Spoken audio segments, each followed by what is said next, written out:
വേദയുടെ വീടിൻ്റെ മുന്നിൽ ആകാശ് കാറുകൊണ്ടുവന്ന് നിർത്തി മുന്നോട്ട് നോക്കി.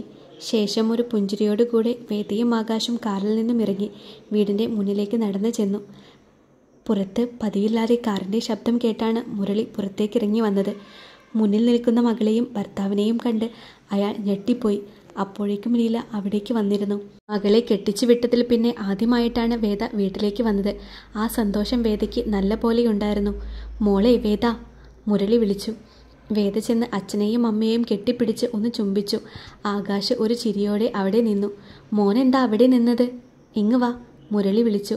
അച്ഛന് കുഴപ്പമൊന്നുമില്ലല്ലോ? വയ്യായി എന്തേലും ഉണ്ടെങ്കിൽ നമുക്ക് ആശുപത്രിയിൽ പോകാം. ഇന്നൊരു ദിവസം ഇവിടെ നിൽക്കാനാ ഞാനും വേദയും വന്നിരിക്കുന്നത്, ആകാശ് പറഞ്ഞു. അച്ഛന് കുഴപ്പമൊന്നുമില്ല മോനെ, നിങ്ങളെ കണ്ടപ്പോൾ ഒന്നുകൂടെ ഉഷാറായി, മുരളി പറഞ്ഞു. അതെന്തായാലും നന്നായി. നിങ്ങൾ കയറിയിരിക്കെ, വന്നേ, ഞാൻ ചായ എടുക്കാം, ലീല പറഞ്ഞു. അതോടെ ആകാശും വേദയും ചിരിച്ചുകൊണ്ട് ഒരുമിച്ച് വീട്ടിലേക്ക് കയറി ചെന്നു. അവിടെ ഇട്ടിരിക്കുന്ന ഒരു സോഫയിൽ ചെന്നിരുന്നു. കഴിക്കാൻ ദോശയും സാമ്പാറും എടുക്കട്ടെ മക്കളെ? നീ ഇങ്ങ് വാ വേദ, ലീല വിളിച്ചു. ഇപ്പോൾ ഒന്നും വേണ്ട അമ്മ, അമ്മയും അച്ഛനും ഇവിടെ വന്നിരിക്കെ, ഒരു കാര്യം പറയാനുണ്ട്, ആകാശ് പറഞ്ഞു. അതോടെ മുരളിയും ലീലയും അവിടെ അവരുടെ മുന്നിലായി ചെന്നിരുന്നു കൊണ്ട് അവരെ നോക്കി. എൻ്റെ ബിസിനസ് കമ്പനി പാലക്കാട്ടേക്ക് മാറ്റി. അതുകൊണ്ട് ഞാനും വേദയും പാലക്കാട് പോവാണ്. വിഷുവിന് മുന്നേ പോവും, ആകാശ് പറഞ്ഞു. അതിനെന്താ, മോൻ പൊയ്ക്കോ, മുരളി പറഞ്ഞു. ഞാൻ പോകുന്നത് കൊണ്ടല്ല അച്ഛാ. വേദയെ ഇവിടെ നിന്ന് കൊണ്ടുപോയാൽ അച്ഛനും അമ്മയ്ക്കും മോളെ കാണാൻ പറ്റാതെ അതൊരു ബുദ്ധിമുട്ടാവില്ലേ? വേദ അച്ഛനും അമ്മയ്ക്കും ഒരു മകളല്ലേ, അപ്പോൾ ആ ഒരു വിഷമം ഉണ്ടാവില്ലേ എന്നാണ് ചോദിച്ചത്. അച്ഛനോടും അമ്മയോടും ഒരു വാക്ക് ചോദിക്കാതെ എങ്ങനെയാണ് പോവുക? ആകാശ് പറഞ്ഞു. വേദ ഞങ്ങൾക്ക് മകൾ തന്നെയാ, പക്ഷേ നിന്റെ ഭാര്യയാണ്. നിന്റെ കൂടെ എപ്പോഴും വേണം. ഒരു സമയം വരെ പെൺകുട്ടികൾ അച്ഛൻ്റെയും അമ്മയുടെയും കൂടെ കാണൂ. അത് അറിഞ്ഞിട്ട് തന്നെയാണ് എല്ലാവരും മക്കളെ വളർത്തുന്നത്. മകളെ കാണാൻ തോന്നും എന്നല്ലാതെ വേറെ വിഷമമൊന്നും ഉണ്ടാവില്ല മോനെ. അതുകൊണ്ട് മോൻ കൊണ്ടുപോയിക്കോ, മുരളി പറഞ്ഞു. അതിന് ആകാശ് ഒന്ന് ചിരിച്ചു. അവൻ വേദയുടെ കൈ മുറുകെ അമർത്തി പിടിച്ചു. മോൻ്റെ അന്നത്തെ മുഖം കണ്ടപ്പോൾ ഞാൻ കരുതി ഈ കല്യാണം മോൻ്റെ ഇഷ്ടത്തിനല്ല നടക്കുന്നത് എന്ന്. അതുകൊണ്ട് തന്നെ എനിക്കും അന്ന് ടെൻഷനായിരുന്നു. പിന്നെ ഇപ്പോൾ നിങ്ങൾ രണ്ടുപേരും സന്തോഷത്തോടെയാണ് ജീവിക്കുന്നത് എന്നറിഞ്ഞപ്പോൾ അമ്മയ്ക്ക് ഒരുപാട് സന്തോഷമായി മക്കളെ, ലീല പറഞ്ഞു. എല്ലാം എപ്പോഴും നമ്മൾ മനസ്സിലാക്കിയെന്ന് വരില്ലല്ലോ അമ്മേ. മനസ്സിലാക്കി വരുമ്പോഴേക്കും സമയമെടുക്കും. വേദ എൻ്റെ ജീവിതത്തിൽ വന്നത് പ്രതീക്ഷിക്കാതെയാണ്. എൻ്റെ അമ്മ എനിക്ക് വേണ്ടി എടുത്ത ഒരു തീരുമാനം തെറ്റാറില്ല എന്ന് ഞാൻ വേദയെ സ്നേഹിച്ചു തുടങ്ങിയപ്പോൾ മുതൽ മനസ്സിലായി, ആകാശ് പറഞ്ഞു. മക്കൾ പാലക്കാട് പോയിട്ട് എന്ത് ചെയ്യാനാണ്? വീടൊക്കെ വാങ്ങിയോ? മുരളി ചോദിച്ചു. എൻ്റെ കൂടെ എൻ്റെ ഫ്രണ്ട്സ് ഉണ്ട്. ഫ്രണ്ട്സല്ല, എൻ്റെ കൂടെപ്പിറപ്പുകൾ. അവരും ഞാനും പിന്നെ അവരുടെ ഭാര്യമാരും കൂടെ ഒരുമിച്ചാണ് പോകുന്നത്. അതുകൊണ്ട് തന്നെ മുൻപൊരിക്കൽ പോയപ്പോൾ ഞങ്ങൾ അവിടെ നല്ലൊരു വീട് ഞങ്ങളുടെ 4 പേരുടെയും പേരിലായി വാങ്ങിയിട്ടുണ്ട്, ആകാശ് പറഞ്ഞു. അതെന്തായാലും നല്ലതാ മക്കളെ. അവിടെ ചെന്ന് ഒരു വീട് അന്വേഷിച്ച് നടക്കണ്ടല്ലോ, മുരളി പറഞ്ഞു. ഞങ്ങൾ ഇവിടുന്ന് പോകുമ്പോൾ ഇപ്പോൾ താമസിക്കുന്ന വീട് ആരും നോക്കാനില്ലാതെ നശിച്ചു പോകും. അതുകൊണ്ട് അവിടെയുള്ള ദേവുവിൻ്റെയും അച്ഛനോടും അമ്മയോടും കുഞ്ഞാറ്റയുടെ അച്ഛനോടും അമ്മയോടും മീനുവിൻ്റെ അച്ഛനോടും അമ്മയോടും അവിടെ വന്ന് ഒന്ന് നിൽക്കാൻ പറഞ്ഞിട്ടുണ്ട്. അതുപോലെ തന്നെ അമ്മയും അച്ഛനും അവിടെ വന്ന് നിൽക്കണം, വേദ പറഞ്ഞു. അയ്യോ വേദ, അവർക്കത് ഇഷ്ടപ്പെടൂ? ഞങ്ങളെ അവർക്ക് അറിയില്ലല്ലോ, മുരളി പറഞ്ഞു. അതൊന്നും സാരില്ല, അവരൊക്കെ പാവങ്ങളാണ്. അത് അമ്മയും അച്ഛനും അങ്ങോട്ട് വരുമ്പോൾ മനസ്സിലാകും. അവിടെ വന്ന് നിന്നേ പറ്റൂ, ആകാശ് പറഞ്ഞു. വന്നു നിൽക്കാം മക്കളെ, മുരളി പറഞ്ഞു. അതെ, മക്കൾക്ക് കഴിക്കാനുള്ളത് എടുക്കാം. ഇവിടെ ഇങ്ങനെ കുറേ നേരമായില്ലേ ഇരിക്കാൻ തുടങ്ങിയിട്ട്. വാ, ടേബിളിലേക്ക് ഇരിക്കും മക്കളെ, ലീല പറഞ്ഞു. വേദയും ആകാശും മുരളിയും കഴിക്കാനായി ഇരുന്നു. വേദയ്ക്ക് സന്തോഷം അടക്കാനാവുന്നുണ്ടായിരുന്നില്ല. ഇന്നിവിടുത്തെ പൂരമാണ് മക്കളെ, മുരളി പറഞ്ഞു. ഏത്, ആ കണ്ണഞ്ചിറ അമ്പലത്തിലെയോ? വേദ ഒരു ചിരിയോടെ ചോദിച്ചു. അതെ, ഇന്നാണ് ആ പൂരം, മുരളി പറഞ്ഞു. ആകാശേട്ടാ, നമുക്ക് പോയാലോ? ഇന്ന് നല്ല അടിപൊളി പൂരമാണ്, വേദ പറഞ്ഞു. അതിനെന്താ, നമുക്കിന്ന് ഫുള്ള് കറങ്ങി ഷോപ്പിംഗ് ഒക്കെ പോയിട്ട് വരാം, ആകാശ് പറഞ്ഞു. ഷോപ്പിംഗ് ഒന്നും വേണ്ട മോനെ, ലീല ഭക്ഷണം കൊണ്ടുവന്ന് അവരുടെ മുന്നിൽ വെച്ചുകൊണ്ട് പറഞ്ഞു. ഏയ്, അതൊന്നും പറഞ്ഞാൽ പറ്റില്ല. ഇന്നത്തെ ഫുൾ ദിവസം ഞാനും അച്ഛനും അമ്മയും വേദയും കൂടെ അടിപൊളിയായി കറങ്ങുന്നു, ആകാശ് പറഞ്ഞു. അതന്നെ, മകളും മരുമകനും വന്നതല്ലേ, ഒന്ന് വൈബാവൂ. എൻ്റെ അമ്മയും അച്ഛനും, വേദ പറഞ്ഞു. മരുമകനല്ല വേദ, മകനാണ്, ആകാശ് പറഞ്ഞു. ഓക്കെ മകനെ, വേദ പറഞ്ഞു. അവരുടെ 2 പേരുടെയും സംസാരം കേട്ട് മുരളിയും ലീലയും ചിരിച്ചു പോയിരുന്നു. മീനും സ്റ്റാലിനും വീട്ടിലേക്ക് വരുമ്പോൾ അനിത അജുന് ഫുഡ് വാരി കൊടുക്കുന്നുണ്ടായിരുന്നു. അയ്യേ, ഇവനെന്താ ഇള്ളക്കുട്ടിയാണോ ഫുഡ് കൂട്ടാൻ? കഷ്ടം, മീനു അകത്തേക്ക് വന്നുകൊണ്ട് പറഞ്ഞു. അത് നിങ്ങളൊന്നും ഇല്ലാത്തത് കൊണ്ട് കൊച്ചിന് സങ്കടമാണ് കഴിക്കാൻ വിളിച്ചപ്പോൾ വേണ്ട എന്ന് പറഞ്ഞു. അതുകൊണ്ടാണ് വിളിച്ചിരുത്തി കൊടുക്കുന്നേ. അനിത പറഞ്ഞു. ആണോ അജു, നിനക്ക് വിഷമമായോ ഞങ്ങൾ ഇവിടെ ഇല്ലാത്തതുകൊണ്ട്? സ്റ്റാലിൻ അജുവിനെ ചേർത്ത് പിടിച്ചുകൊണ്ട് ചോദിച്ചു. ചെറുതായിട്ട്. അജു ചിരിച്ചുകൊണ്ട് പറഞ്ഞു. വിഷമിക്കേണ്ട, ഞങ്ങളിങ്ങ് വന്നില്ലേ, അമ്മേ ഫുഡ് കൊടുക്ക്, മീനു പറഞ്ഞു. സ്റ്റാലിനും മീനുവും ചെയറിലിരുന്നു കൊണ്ട് അജുവിനെ നോക്കി ചിരിച്ചു. അല്ല, നിങ്ങളെന്താ ഇങ്ങ് വന്നത്? അമ്മയും അച്ഛനും എന്ത് പറഞ്ഞു മീനേടത്തി? അജു ചോദിച്ചു. ഞാനും അത് ചോദിക്കാൻ വരുമായിരുന്നു. എന്നാ പറ്റി മക്കളെ? അനിത ചോദിച്ചു. എൻ്റെ അച്ഛനും അമ്മയ്ക്കും എന്നെ ഇപ്പോഴും ഇഷ്ടമല്ല. അവർക്ക് ആ ദേഷ്യം ഇപ്പോഴും ഉണ്ട്, മീനു പറഞ്ഞു. ധ്രുവേട്ടൻ ആദിയേട്ടനും ഫാമിലി ഗ്രൂപ്പിൽ മെസ്സേജ് ഇട്ടുകൊണ്ടിരിക്കുന്നത് കണ്ടോ? അവരുടെ ഫാമിലി ഓക്കെ ആയി എന്നാണ് പറഞ്ഞത്, അജു പറഞ്ഞു. ഇല്ല, ഫോണൊന്നും നോക്കിയിട്ടില്ല, അതിനെ പറ്റിയൊരു അവസ്ഥയിലായിരുന്നില്ല, സ്റ്റാലിൻ പറഞ്ഞു. സാരമില്ല മക്കളെ, അമ്മയും അച്ഛനുമല്ലേ, അവർക്ക് അങ്ങനെ ദേഷ്യം വെച്ചിരിക്കാനൊന്നും അറിയില്ല, അവർ വരും, അനിത പറഞ്ഞു. മനസ്സിന് ഇഷ്ടപ്പെടുന്ന ആളെയല്ലേ വിവാഹം കഴിച്ച് കൂടെ ജീവിക്കാൻ പറ്റൂ, മീനു ചോദിച്ചു. അങ്ങനെയൊന്നുമില്ല മോളെ, വിധിക്കപ്പെടണം, എന്നാലേ ഇഷ്ടപ്പെട്ട ആളെ കിട്ടുകയുള്ളൂ. അതിന് ഉത്തമ ഉദാഹരണമാണ് ആകാശും വേദയും. ഞാൻ വേദയെ കല്യാണം ആലോചിക്കുന്ന അന്നു മുതൽ അവളുടെ കഴുത്തിൽ താലി കെട്ടിക്കഴിഞ്ഞിട്ടും അവനെക്കൊണ്ട് അവളെ അംഗീകരിക്കാൻ പറ്റിയിട്ടില്ല. അവസാനം വേദയുടെ ജീവിതം ഞാൻ കാരണം നശിച്ചു പോകണ്ട എന്ന് കരുതിയാണ് ആകാശിനോട് അവളെ ഡിവോഴ്സ് ചെയ്യാൻ ഞാൻ പറഞ്ഞത്. എന്നിട്ട് അവളെ സ്നേഹിക്കാൻ പറ്റുന്ന ഒരാൾക്ക് കെട്ടിച്ചു കൊടുക്കാമെന്ന് അവനോട് പറഞ്ഞു. അവൻ അതും സമ്മതിച്ചിട്ടാണ്. എന്നിട്ട് ഡിവോഴ്സ് പേപ്പർ വാങ്ങിക്കൊണ്ടുപോയി. പക്ഷേ അതിനുശേഷം ഞാൻ കാണുന്നത് ഇങ്ങനെയാണ്. നമ്മുടെ മനസ്സിന് ഒരുപോലെ ഇഷ്ടപ്പെടുന്ന ഒരാളെ വേണം നമ്മൾ സ്നേഹിച്ച് കൂടെ ജീവിക്കാൻ, അനിത പറഞ്ഞു. അതാണ് കാര്യം, അജു പറഞ്ഞു. എനിക്കിഷ്ടം എൻ്റെ ഇച്ചായനെയാണ്.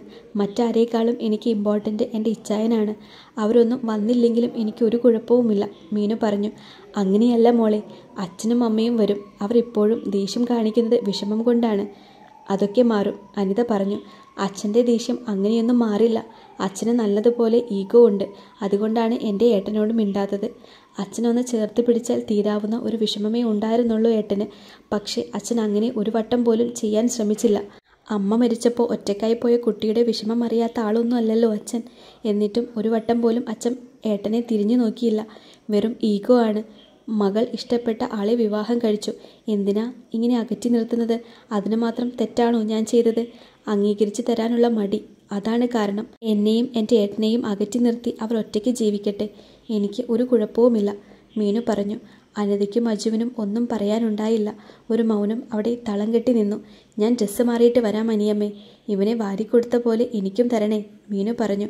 മോള് പോയി വാ, അമ്മ വാരിത്തരാം, അനിത പറഞ്ഞു. അതോടെ മീനു ചിരിച്ചുകൊണ്ട് ഡ്രസ്സ് മാറാനായിട്ട് പോയി. അങ്ങനെ മെയ് മാസം കഴിഞ്ഞുപോയി. വിഷുക്കാലം തുടങ്ങിയിരിക്കുന്നു. പിണക്കങ്ങളും പരിഭവങ്ങളും ഇണക്കങ്ങളും പ്രണയവുമായി അവരുടെ ജീവിതം മുന്നോട്ട് പോയിക്കൊണ്ടിരുന്നു. ഇനിയുള്ള അവരുടെ ജീവിതം പാലക്കാട്ടാണ് എന്നത് അവരെ ഒരുപാട് സന്തോഷിപ്പിച്ചിരുന്നു. ദേവുവിൻ്റെയും വിന്ദയുടെയും വേദയുടെയും അച്ഛന്മാരും അമ്മമാരും വരുന്നത് കൊണ്ട് തന്നെ അനിതയും അവിടെ അവരുടെ ഒപ്പം നിൽക്കാമെന്ന തീരുമാനത്തിലെത്തി. അങ്ങനെ ഏപ്രിൽ 11 എല്ലാവരുടെയും വീട്ടുകാർ ആ വീട്ടിലേക്ക് വന്നു. നാളെ മക്കൾ പോകുമെന്നത് കൊണ്ട് അവരെല്ലാവരും അവിടേക്ക് വന്നു നിന്നു. ഇന്ന് ഏപ്രിൽ 12. ധ്രുവനും ദേവുവും ആദിയും വിന്ദയും മീനുവും സ്റ്റാലിനും ആകാശും വേദയും അജുനും അവിടെ നിന്നും പോവാനായി തയ്യാറായി. 2 കാറുകളിലായിട്ടാണ് അവർ പോവാൻ തീരുമാനിച്ചത്. അതുകൊണ്ട് അവരുടെ ബാഗെല്ലാതും ഒതുക്കി സെറ്റാക്കി കാറിൽ കയറ്റി വെച്ചു. എല്ലാവരോടും ഒരിക്കൽ കൂടി യാത്ര പറഞ്ഞുകൊണ്ട് 2 കാറുകളും ആ വീടിൻ്റെ ഗേറ്റ് വിട്ട് കടന്നുപോയി.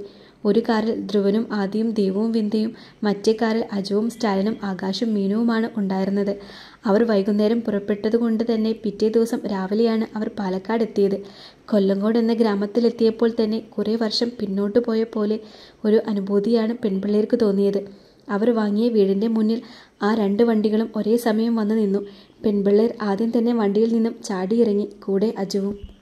വീടിൻ്റെ മുന്നിൽ അവരെ കാത്തുകൊണ്ട് വിശംബരനും ഭാര്യ യശോദയും നിൽപ്പുണ്ടായിരുന്നു. ഇതാണോ വീട്? വിടർന്ന കണ്ണുകളോടെ ദേവു ചോദിച്ചു. അതെന്നെ, എന്ത് ഭംഗിയാ വീട് കാണാൻ, പഴയ തറവാട് പോലെയുണ്ട്, മീനു പറഞ്ഞു. അപ്പോഴേക്കും ആൺപിള്ളേരും കാറിൽ നിന്നും ഇറങ്ങി വന്നിരുന്നു. ഇത് വിശംബരൻ സാർ. ധ്രുവ് പെൺകുട്ടികൾക്കായി അദ്ദേഹത്തെ പരിചയപ്പെടുത്തി കൊടുത്തു. നമസ്കാരം മക്കളെ, ഇത് എൻ്റെ ഭാര്യ യശോദ, മോളിപ്പോൾ വരും, വിശംബരം പറഞ്ഞു. അപ്പോഴേക്കും അവിടേക്ക് കുറച്ച് സാധനങ്ങളുമായി കുഞ്ഞ് വന്നിരുന്നു. മോള് വന്നല്ലോ, വിശംബരം പറഞ്ഞതും എല്ലാവരും ഒന്ന് തിരിഞ്ഞു നോക്കി. കൂട്ടത്തിൽ തിരിഞ്ഞു നോക്കിയ അജുവിൻ്റെ കണ്ണുകൾ മാത്രം അവിടെ തറഞ്ഞു നിന്നുപോയി. ഒരു കുഞ്ഞു പുഞ്ചിരിയോടെ പാടവരമ്പിലൂടെ നടന്നു വരുന്ന ഒരു പെൺകുട്ടി. അവളുടെ നീളൻ മുടിയിലേക്കാണ് അജുവിൻ്റെ കണ്ണുകൾ നീണ്ടത്. നിങ്ങൾ നേരത്തെ വന്നൂലേ ചേട്ടന്മാരെ? ഞാനേ നിങ്ങൾ ഇവിടെ താമസിക്കാൻ പോവല്ലേ, അപ്പോൾ ഒന്ന് ആരതി എടുക്കാലോ എന്ന് കരുതി അതൊക്കെ വാങ്ങാൻ പോയതാ, അവിടേക്ക് വന്ന കുഞ്ഞി പറഞ്ഞു. ആ അച്ഛൻ പറഞ്ഞു മോൾ ഇപ്പോൾ വരുമെന്ന്. അത് ഇത്തിരി നേരത്തെ ആയിപ്പോയി. ആദി പറഞ്ഞു. ഇതാണ് അപ്പോൾ ഭാര്യമാർ. പരിചയപ്പെടുത്തു. കുഞ്ഞിയൊരു ചിരിയോടെ പറഞ്ഞു. അതിൻ്റെ ആവശ്യമൊന്നുമില്ല. ഞാൻ ദേവാഞ്ജലി ശിവധ്രുവ്. ദേവു എന്ന് വിളിക്കും. ദേവു പറഞ്ഞു. ആ ധ്രുവേട്ടൻ്റെ ഭാര്യ. ഞാൻ അമ്പിളി. എല്ലാവരും എന്നെ കുഞ്ഞി എന്ന് വിളിക്കും. കുഞ്ഞി പറഞ്ഞു. ഞാൻ മിത്രവിന്ദ ആദിദേവ്. കുഞ്ഞാറ്റ എന്ന് വിളിക്കും. വിന്ദ പറഞ്ഞു. ആ ആദിയേട്ടൻ്റെ ഭാര്യ. ഞാൻ അമ്പിളി. കുഞ്ഞൊരു ചിരിയോടെ പറഞ്ഞു. ഞാൻ മീനാക്ഷി സ്റ്റാലിൻ. എല്ലാവരും മീനു എന്ന് വിളിക്കും. മീനു പറഞ്ഞു. സ്റ്റാലിനേട്ടൻ്റെ ഭാര്യ അല്ലേ? ഞാൻ അമ്പിളി. ഞാൻ വേദാലക്ഷ്മി ആകാശ്. എല്ലാവരും വേദ എന്ന് വിളിക്കും. ഞാൻ അർജുൻ ബലരാമൻ. ഇവരുടെ അനിയനാണ്. അജു പറഞ്ഞു. ഞാൻ അമ്പിളി. കുഞ്ഞി പറഞ്ഞു. എന്നാൽ പിന്നെ സമയം കളയണ്ട. നിങ്ങൾ ഐശ്വര്യമായി അകത്തേക്ക് കയറിക്കോളൂ. മോളെ കുഞ്ഞി, ആരതി എടുത്ത് കുറിയിട്ട് കൊടുത്തോ? യശോദ പറഞ്ഞു. എല്ലാവരും ഒന്ന് നിരന്നു നിന്നേ. കുഞ്ഞി പറഞ്ഞു. കുഞ്ഞി പറഞ്ഞതനുസരിച്ച് എല്ലാവരും പുഞ്ചിരിച്ചുകൊണ്ട് നിരന്നു നിന്നു. കുഞ്ഞി ആരതി തട്ട് അമ്മയുടെ കയ്യിൽ കൊടുത്ത് ഒരു കർപ്പൂരമിട്ട് കത്തിച്ചു. ശേഷം ഇത്തിരി ചന്ദനം വെള്ളത്തിൽ ചാലിച്ചുകൊണ്ട് അവർ ആ ആരതി തട്ടിൽ വെച്ചുകൊണ്ട് കുഞ്ഞി ആ ആരതി തട്ട് വാങ്ങി അവരുടെ നേരെ ഒരു പുഞ്ചിരിയോടെ അത് ഒഴിഞ്ഞെടുത്തുകൊണ്ട് ചന്ദനം എല്ലാവരുടെയും നെറ്റിയിൽ അവൾ തന്നെ വെച്ചു കൊടുത്തു. ഞങ്ങൾ പോവാ മക്കളെ. നിങ്ങളിന്ന് പുറത്തുപോയി ഭക്ഷണം കഴിച്ചിട്ട് നാളെ അമ്പലത്തിൽ പോയി വന്നിട്ട് പാല് കഴിച്ചിട്ട് പാചകം ചെയ്താൽ മതി. അതാണ് നല്ലത്. കുഞ്ഞി നാളെ വന്ന് ഇവിടെയുള്ള അമ്പലം കാണിച്ചു തരും. അതുപോലെ ചെയ്താൽ മതി. വിശ്വംഭരൻ ഒരു ചിരിയോടെ പറഞ്ഞു. എന്നാൽ അതുപോലെ ചെയ്യാം, ധ്രുവൻ പറഞ്ഞു. അതോടെ അവർ യാത്ര പറഞ്ഞിട്ട് കുഞ്ഞിയും ആ വിശ്വംഭരനും യശോദയും അവിടെ നിന്നും പോയി. സ്റ്റാലിൻ കയ്യിലുണ്ടായിരുന്ന ഗേറ്റിൻ്റെ ചാവി കൊണ്ടുപോയി ഗേറ്റിൻ്റെ ലോക്ക് തുറന്നു.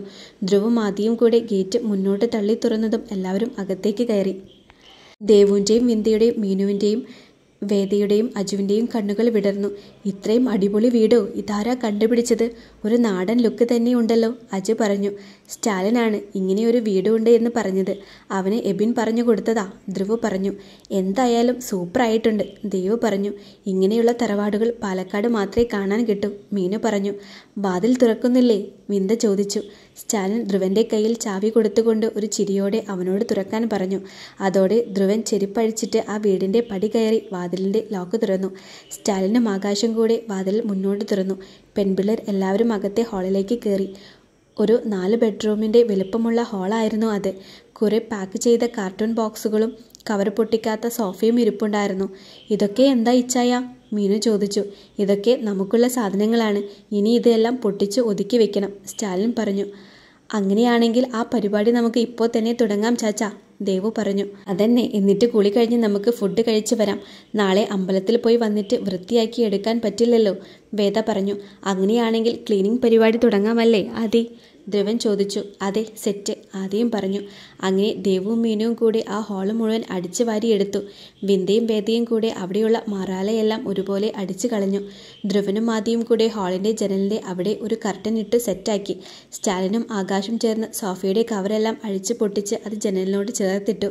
മറ്റേ സോഫ അതിൻ്റെ ഓപ്പോസിറ്റുമായി വേറെയൊരു സോഫ രണ്ടിൻ്റെയും അറ്റത്തായി ഇട്ടു. ഒരു കുഞ്ഞു ടേബിൾ ആ സോഫയുടെ നടുക്കായി വെച്ച ശേഷം അതിലൊരു കുഞ്ഞു ഫ്ലവർ വേസും പിന്നെ അവർ എല്ലാവരും ഒരുമിച്ച് നിൽക്കുന്ന ഒരു കുഞ്ഞു ഫോട്ടോ ഫ്രെയിമും അജു വെച്ചു. ഉള്ളിലെ ഷെൽഫിൽ കുറച്ച് ഫോട്ടോസ് വെച്ച് അതിൽ ദേവുവിൻ്റെയും വിന്ദയുടെയും മീനുവിൻ്റെയും വേദയുടെയും കുഞ്ഞിലെ ഫോട്ടോകളും ഉണ്ടായിരുന്നു. ഹാളിൻ്റെ ചുമരിൽ നടുവിലായി ധ്രുവൻ്റെയും ദേവുവിൻ്റെയും കല്യാണ ഫോട്ടോ വെച്ചു. അതിനോട് ചേർന്ന് മീനുവിൻ്റെയും സ്റ്റാലിൻ്റെയും ആദിയുടെയും വേദയുടെയും ആകാശിൻ്റെയും കല്യാണ ഫോട്ടോസ് വെച്ചിരുന്നു. അതിൻ്റെയും അടുത്തായി അജുവിൻ്റെയും ആൺപിള്ളേരും ഒരുമിച്ചുള്ള ഫോട്ടോസും അജുവും പെൺപിള്ളേരുമുള്ള ഫോട്ടോസും പിന്നെ അജു മാത്രമുള്ള ഫോട്ടോസും പെൺപിള്ളേർ ഓരോന്നോരോന്നായി ഉള്ള ഫോട്ടോസും ആൺപിള്ളേർ ഒറ്റയ്ക്കൊറ്റയ്ക്കുള്ള ഫോട്ടോസും വെച്ചു. അങ്ങനെ ഫ്ലവർ ബാസ്ക്കറ്റുകളും മറ്റും കൊണ്ട് ഹാളിൽ ഉള്ള അവരുടെ മേക്ക് ഓവർ പരിപാടി തീർന്നു. അങ്ങനെ അവൻ്റെ ബെഡ്റൂമിൽ വെക്കാനുള്ള ഫോട്ടോസ് അത് അവർ മാറ്റി വെച്ചിരുന്നു. ഹാൾ ഒന്നുകൂടെ അടിച്ചു വാരി തുടച്ചിട്ടുകൊണ്ട് അവരെല്ലാവരും ഡൈനിങ് ഹാളിലേക്ക് നടന്നു. അവിടെ വലിയൊരു ടേബിളായിരുന്നു. അതിൻ്റെ കൂടെ മൊത്തം 10 ചെയർ ഉണ്ടായിരുന്നു. ഒന്നിൻ്റെയും കവർ പൊട്ടിച്ചിട്ടുണ്ടായിരുന്നില്ല. അവിടുത്തെ മാറാലയും പൊടിയും അടിച്ച് ഡൈനിങ് ഹാളിലുള്ള വാഷ് ബേസിനും കഴുകി അവർ ടേബിൾ തുടച്ച് വൃത്തിയാക്കി. ആ ഹാളും തുടച്ച് വൃത്തിയാക്കി ശേഷം അവരെല്ലാം കൂടി അടുക്കളയിലേക്ക് ചെന്നു. ആ ഒരു അടുക്കള നല്ല വലിപ്പമുള്ളതായിരുന്നു. അടുക്കളപ്പണി നമ്മുടെ പെൺപിള്ളേർക്ക് വലിയ വശമില്ല. അതുകൊണ്ട് തന്നെ അവർ വീടിൻ്റെ ഉമ്മറം ക്ലീൻ ചെയ്യാനും പിന്നെ മുകളിലെ ഹാൾ വൃത്തിയാക്കാനും പോയി. പെൺപിള്ളേർ അടുക്കളയുടെ സ്ലാബ് ആദ്യം തുടച്ച് വൃത്തിയിൽ വെച്ചു. ശേഷം പുതുതായി അവിടെ വാങ്ങിക്കൊണ്ടുവച്ച പാത്രങ്ങൾ കഴുകി ഒതുക്കി വെച്ചു. കറി വെക്കാനുള്ള സാധനങ്ങളെല്ലാം പൊട്ടിച്ച് കുപ്പികളിൽ ആക്കി കബോർഡിൽ ഒതുക്കി ഒതുക്കി ഒരുപോലെ വെച്ചു. ഗ്യാസ് കുറ്റിയുമായി കണക്ട് ചെയ്ത് ഒരു സൈഡിലാക്കി ഒതുക്കി വെച്ചു. 4 അടുപ്പുകളുള്ള ഗ്യാസ് ആയിരുന്നു അത്. ഫ്രിഡ്ജിൽ കുറേ സാധനങ്ങൾ ഇരിപ്പുണ്ടായിരുന്നു. അതെല്ലാം അവർ ഒതുക്കി പെറുക്കി അടുക്കി വെച്ചു. ശേഷം അടുക്കള തന്നെ അടിച്ചു വാരി പൊടിയെല്ലാം കളഞ്ഞുകൊണ്ട് അവർ അടുക്കളയുടെ പുറത്തേക്കിറങ്ങി. അവിടെയും വൃത്തിയാക്കി ഒതുക്കി ഒരു ചിരിയോടെ ആ 4 പേരും മുഖത്തോട് മുഖം നോക്കി അങ്ങനെ നിന്നു.